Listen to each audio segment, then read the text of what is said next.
For years, Adam Rivera had dreamed of owning a Lamborghini. It wasn't about the speed or the noise, it was about what it represented. Every long night coding in his small apartment, every weekend spent working instead of relaxing, every risk he took with his fledgling tech company, it had all led to this moment.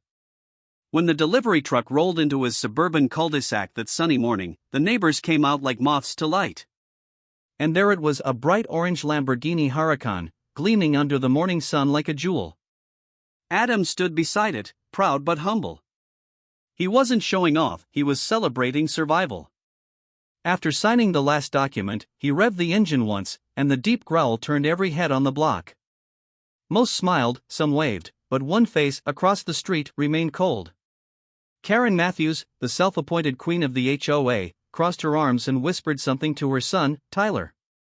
The boy's eyes widened as he stared at the car like it was a spaceship.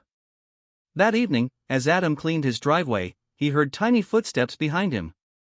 Turning around, he saw Tyler standing there, holding a toy car in his hand. "Hi, mister," the boy said shyly. "Is that your car?" Adam smiled. "Yeah, buddy. Just got it today. Can I sit in it?"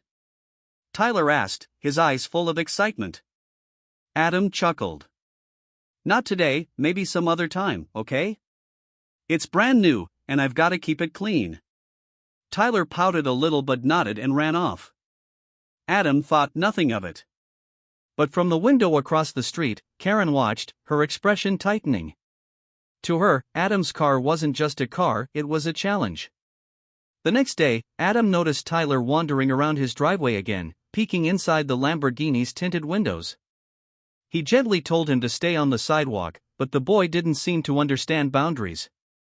Later, when Adam saw small fingerprints smudged on the glass, he simply wiped them away, smiling to himself. "Kids," he muttered. But things began to shift quickly. The admiration from neighbors turned to murmurs. Karen started making comments about how flashy cars bring down neighborhood standards. She claimed Adam was trying to show off and that families with children didn't appreciate the noise. Adam shrugged it off, but something told him deep down that this wasn't the end of it. In fact, it was just the beginning of a storm that would soon turn his quiet neighborhood into a battlefield of pride, envy, and entitlement. Saturday mornings were usually peaceful for Adam. He liked to wake up early, sip his coffee, and admire the morning light bouncing off his Lamborghini parked in the driveway. But that particular Saturday, peace shattered the moment he opened his front door. There, standing on his freshly swept driveway, was Tyler Matthews, the HOA Karen's son. The boy's face was red, tears streaming down his cheeks, and his little hands were trembling as he pointed at the Lamborghini. It's so beautiful," he stammered between sobs, "I just wanted to see it up close." Adam knelt down, trying to calm him. "Hey, buddy, it's okay. Don't cry. The car's just a car, all right?" Tyler shook his head violently. "But it's my dream. I wanted to sit in it." Before Adam could respond, Karen came storming across the street. Her heels clicked against the pavement like a judge delivering a verdict. Her face was flushed with anger, and her eyes were blazing. "Adam! How dare you let my son cry like this?" she shouted. "You have no heart. Can't you share just a little bit of happiness with him?" Adam tried to stay calm, raising his hands in a peaceful gesture. "Ma'am, he's a kid. He can look, he can admire, but this is a brand new car. I can't let him touch it." Karen's tone escalated instantly. "Touch it? He wants to sit in it. You're being selfish, cruel. Some people think they can buy happiness and keep it all to themselves. This is why the neighborhood is filled with selfish adults." Tyler, still clutching his toy car, began to sob louder. Adam felt a pang of sympathy for the boy but also frustration at Karen's entitlement. He knew she wasn't just defending her son, she was asserting control. "It's just a car, Tyler," Adam said gently. "You can play with your toy cars for now. Someday, you might have one of your own." Karen wasn't listening. She pointed a finger at Adam like a weapon. "No. You need to teach him generosity. You need to share what you have. The confrontation drew a few curious neighbors to their windows, whispering behind curtains. Adam realized that Karen's demands weren't just about a car, they were about control, attention, and ego. He knew if he didn't handle this carefully, it could spiral into something much bigger. That day, Adam promised himself two things. One, he would not let anyone bully him into giving up his hard-earned success. Two, he would prepare for the storm he sensed was coming, a storm that would involve his neighborhood, the HOA, and Karen's relentless sense of entitlement. Adam had hoped the confrontation with Karen and her son would fade as just another strange neighborhood incident. He was wrong. Within days, his mailbox was flooded with letters from the HOA, letters so absurd that at first, he thought they were some kind of prank. They cited excessive visual disruption and inappropriate aesthetic impact from his Lamborghini, claiming the bright orange color disturbed the harmony of the community. Adam laughed when he read it, but the humor quickly faded. He realized this was Karen's doing. Karen had weaponized her position in the HOA to exact her petty revenge. She sent texts to neighbors, painting Adam as a show-off and someone who flaunts wealth in an unsafe and inconsiderate manner. She even claimed he was running an illegal business from his home, citing nothing but suspicion and innuendo. Some neighbors stopped waving or smiling when Adam passed by. Even casual conversations in the local coffee shop felt tense, people gave him wary glances. Adam knew he couldn't just ignore this. Karen's behavior wasn't just annoying, it was harassment, and she had the influence to make it feel threatening. He decided to fight back methodically.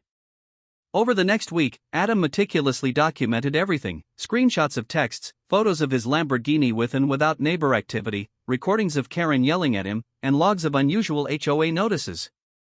Every detail mattered. He was building a case, not just for himself but to protect his property and sanity.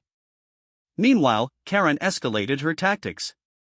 She organized HOA meetings, subtly implying that Adam's car was unsafe for children, even going so far as to suggest a petition to limit extravagant vehicles in the neighborhood. A few neighbors, unaware of the full story, supported her claims. Adam realized that Karen's entitlement had morphed into a full-blown crusade against him, not for safety, not for the community, but because she couldn't control her envy. Adam remained calm, but inside, he was simmering. Every day, he drove past Tyler's little face pressed to the window of the house across the street, imagining Karen coaching him to complain more, beg more, cry more. It was a strategy of psychological warfare, subtle but effective. Adam knew that he had two choices: back down and let them dictate his life, or stand firm and prepare for the eventual showdown. By the end of the week, Adam realized one undeniable truth: this wasn't about a Lamborghini anymore. It was about power, control, and Karen's obsession with entitlement. And he wasn't going to lose, not now, not ever. It started with a knock at the door that Adam immediately recognized. He peeked through the peephole and froze. There she was, Karen Matthews, her face flushed, eyes blazing with that familiar mix of entitlement and fury. Beside her stood Tyler, clutching his backpack like it contained the weight of the world, tears still lingering on his cheeks. Before Adam could even greet her, Karen launched into a tirade. "Adam! This has gone too far. You're selfish, cruel, and downright heartless. Tyler deserves to enjoy your Lamborghini. You need to share it with him right now." Adam stepped back, holding his hands in a calm, non-threatening gesture. "Ma'am, I can't let him drive it. It's brand new, it's dangerous, and it's my property." Karen's eyes narrowed. "Dangerous? He's 10 years old, and he's asking for one ride." "One ride? You think happiness is something you hoard? That's your problem, Adam, not mine." Tyler looked up at Adam, tears brimming again. "Please," he whispered, his tiny voice trembling. "Just one time." Adam's heart twisted. He wanted to comfort the boy, to tell him that someday he could have everything he dreamed of. But this wasn't just about a child anymore. Karen had trained him like a little pawn, and her intentions were clear: she wanted to humiliate Adam, assert control, and publicly shame him into submission. When Adam firmly refused again, Karen's temper erupted. She screamed, shaking her finger in his face. "You greedy monster! Look at yourself! You think money gives you the right to deny joy to children? You should be ashamed. The standoff drew attention from neighbors peeking through windows, whispering in shock. Adam felt his pulse quicken, but he maintained his composure. He silently vowed that no one, not Karen, not her son, not even the entire HOA, would dictate what he could or couldn't do with his hard-earned property. Then Tyler, desperate and impulsive, tried to climb onto the Lamborghini's hood, scratching the gleaming paint with his tiny hands. Karen watched silently, neither stopping him nor acknowledging the damage. That was Adam's breaking point. He stepped forward, blocking Tyler gently, and said firmly, "No one is touching this car. I'm happy to let you look, but that's it." Karen fumed, realizing her manipulation had failed. She stormed off with Tyler in tow, screaming threats about taking this to the HOA and making sure he learns his lesson.